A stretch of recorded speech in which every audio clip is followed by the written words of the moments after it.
for a man his size, he is uniquely gifted. Very good athlete, former high school basketball player. Poor Chris had that wardrobe malfunction at the combine. Were you there for that? Did you talk He watches too much TV. I'm just going to tell you. What just struck me as one of those moments the poor guy's got to. It is what it is. You know what? Big men should never wear spandex.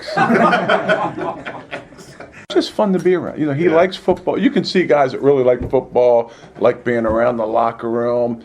Guys, and then you watch him move around. You can see his degree of athleticism, and you go, my God, this guy's really athletic. And then you combine that with his drive, and now all these things, they kind of work in your favor here. And now we got him in the second round. You go, okay, let's see what we got here.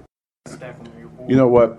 If we had picked him at 28, we'd have been very pleased to pick him at 28. But we felt, after analyzing that board, if we were to go back a little bit, there's still a high probability we could acquire that player.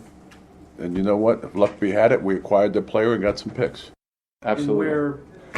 Big human being. He can be, that kid can add weight if you want him to. And if you want to keep him to where he's at around 310, he can do that as well. Very powerful, very long-armed kid. When you watch the tape, it's like almost like octopus arms, the way he'll strike guys and just have, they'll kind of crumble down just the way he can use his hands. But, yeah, very powerful base in the lower. He's got thick thighs, and he's got athletic calves and medium-sized ankles. So, Is the effort okay in pursuit? Like, did he wear down in games due to conditioning? I don't think he wore down. I think the thing with Chris was just the pad leverage. I think the pad level sometimes can make it look a little worse than what it is. If this kid can play with low pads, and I told him this on the phone and when we talked and when we saw each other, and he knows this, just consistent pad leverage, I think he's going to be a really good football player. And does he have the tools to play 1-tech, 3-tech, he can play 2-gap? Can he do all that? He can play any position on the defensive line, and he can play on all three downs if he wants. When he gets into it, he's still got to show that he can do it in the NFL, obviously. But from college tape, I think he can play on every. I think he can play 3 technique. He can play 5 technique. Can play nose. He can play anywhere. Just my last question about him, frame-wise, body-wise. Does he? I know you guys don't like to do comparisons, but it's such a unique body. Does it remind you of anybody you've seen? Probably Marcus Stroud with Jacksonville. I'd say it's a little similar to that. And this kid's, I think, a little better of an athlete, but the body type's pretty similar. Last one, TJ. You said he could add weight. If they wanted him to, do you think he could slim up? Yeah, he's a thick boned big dude. I don't know if 310. That's naturally easy for the kid. I don't know if you'd want him to slim up, but if you told him to, I think he would do it. Chris is willing to do whatever you want him to do. Okay. So. Okay. Hey, just real quick, is it a quick metabolism? Is he gonna have to be conscious of the body composition, or is it easy for him? I think when you get to when you're 310 pounds and that's natural, you look good. I think the weight's always going to be something. Just for any person that's over 300 pounds, it used to be something you're going to be conscious of. You know what I mean?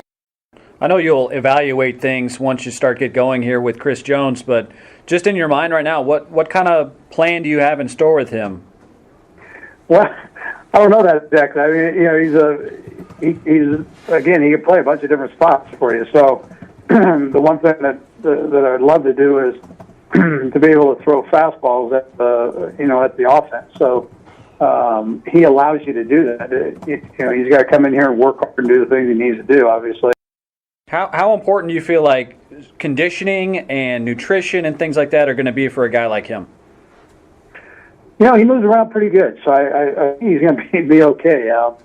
They're working pretty hard at State there, so I think I don't think that's going to necessarily be an issue. I had taken Fletcher Cox from there when I was with the Eagles, and he turned out pretty good. And this kid is talented. He just needs to be pushed a little bit and keep playing at a high level. When he plays at a high level, boy, I tell you, he's a hard one to stop. So.